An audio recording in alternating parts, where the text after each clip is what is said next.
Welcome to Telangana వెలుగు. నేను మీ రాజు. జూబ్లీహిల్స్ ఉప ఎన్నికల్లో గెలుపు ఎవరిది? ఎందుకంటే ఇటు కాంగ్రెస్ పార్టీ అధికారంలో ఉంది. సో కాంగ్రెస్ డెఫినెట్ గా గెలవాల్సినటువంటి సమయం సందర్భం. అండ్ రెండో ఉప ఎన్నిక అనుకోవచ్చు. తెలంగాణ రాష్ట్రంలో కాంగ్రెస్ పార్టీ ఇక్కడ రాష్ట్రంలో అధికారంలోకి వచ్చి కంటోన్మెంట్ లో కాంగ్రెస్ పార్టీ గెలిచింది.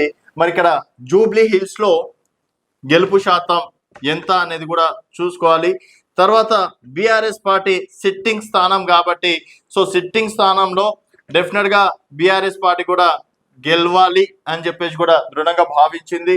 అలాగే భారతీయ జనతా పార్టీ ఇక్కడ ఎంపీగా కిషన్ రెడ్డి గారు ఉన్నారు కాబట్టి ఒక కేంద్ర మంత్రి నియోజకవర్గంలో పార్లమెంట్ పరిధిలో ఉన్నటువంటి జూబ్లీ హిల్స్ లో డెఫినెట్ గా గెలిపించుకునే బాధ్యత ఇటు బీజేపీ పార్టీ మీద, అలాగే సెంట్రల్ మినిస్టర్ అయినటువంటి కిషన్ రెడ్డి పైన ఆధారపడి ఉంది.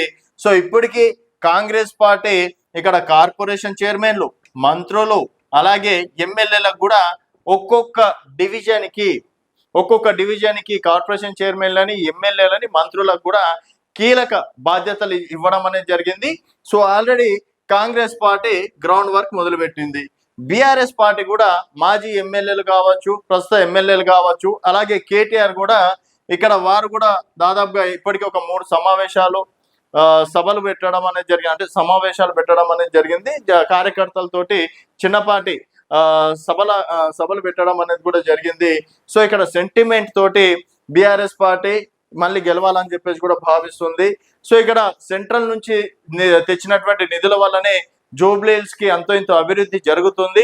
సో కేంద్రంలో ఉండే జూబ్లీహిల్స్ నియోజకవర్గం గురించి నేను ప్రత్యేక నిధులు చేస్తానని ఇక్కడ కిషన్ రెడ్డి గారు భారతీయ జనతా పార్టీ నుంచి వర్క్ అంటే ఇక్కడ గ్రౌండ్ వర్క్ కూడా మొదలు పెట్టడం అనేది జరిగింది. సో ఇక్కడ వీళ్ళ అంటే ప్రస్తుతం ఉన్నటువంటి సర్వేల ప్రకారం చూసుకున్నట్టయితే Congress versus BRS versus BJP 3 పార్టీల మధ్య కూడా ట్రయాంగిల్ ఉండే అవకాశం ఉంది.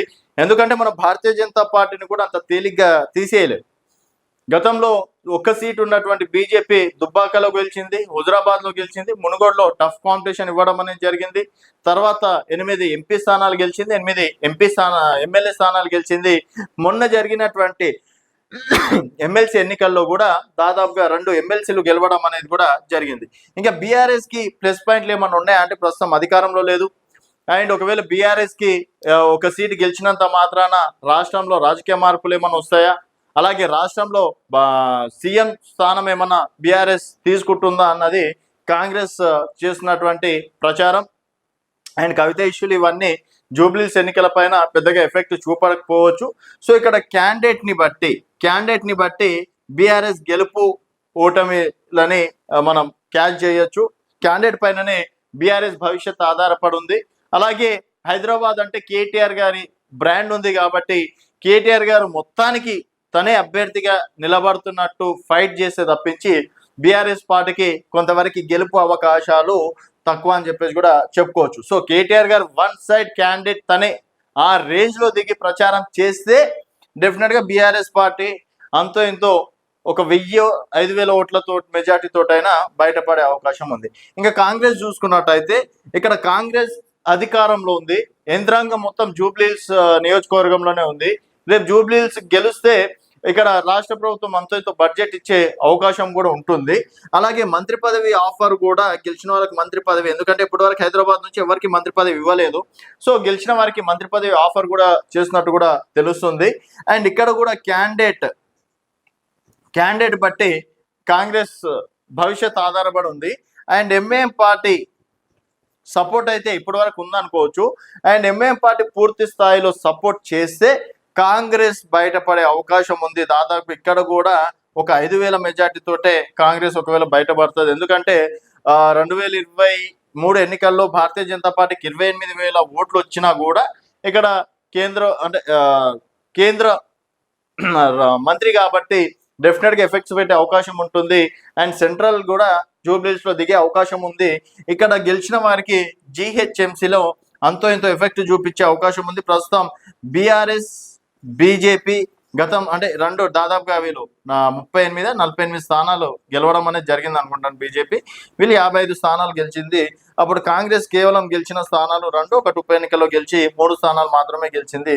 సో జిహెచ్ఎంసీ పైన కూడా ఎఫెక్ట్ ఆధారపడి ఉంటుంది కాబట్టి సో ఈ 3 పార్టీలకి గెలుపు అవకాశాలు అనేది కీలకం. ఒకవేళ ఎంఐఎం పూర్తి స్థాయిలో మద్దతు తెలిపి అండ్ కాంగ్రెస్ పార్టీ క్యాండిడేట్ ని బట్టి ఇక్కడ కాంగ్రెస్ పార్టీ గెలిచే అవకాశం ఉంది. బీఆర్ఎస్ పార్టీ కేసీఆర్ రంగంలో దిగి కేటీఆర్ తనే క్యాండిడేట్ అయ్యి బరిలోకి దిగితే మాత్రం డెఫినెట్ గా బీఆర్ఎస్ ఎడ్జి వరకు వచ్చే అవకాశం ఉంది. ఇంకా బీజేపీని అయితే తక్కువ అంచనా ఇయ్యలేము. బీజేపీ ఎప్పుడు రాజకీయాలు మొదలు పెడుతుంది, ఎలా రాజకీయాలు మొదలు పెడుతుంది అనేది చూడాల్సిన విషయం. అండ్ ఇప్పుడు వినిపిస్తున్నటువంటి పేర్ల కన్నా ఇంకెవరన్నా స్ట్రాంగ్ లీడర్ని జూబ్లీస్ నియోజకవర్గంలో నిలబెడితే డెఫినెట్ గా భారతీయ జనతా పార్టీకి అవకాశాలు ఉంటాయన్నట్టు రాజకీయ విశ్లేషకులు చెప్తున్నారు. మరి జూబ్లీస్ లో గెలుపు ఎవరిదనేది మీ అభిప్రాయాల కింద కామెంట్ రూపంలో తెలియజేయండి. చూస్తూనే ఉండండి తెలంగాణ వెలుగు.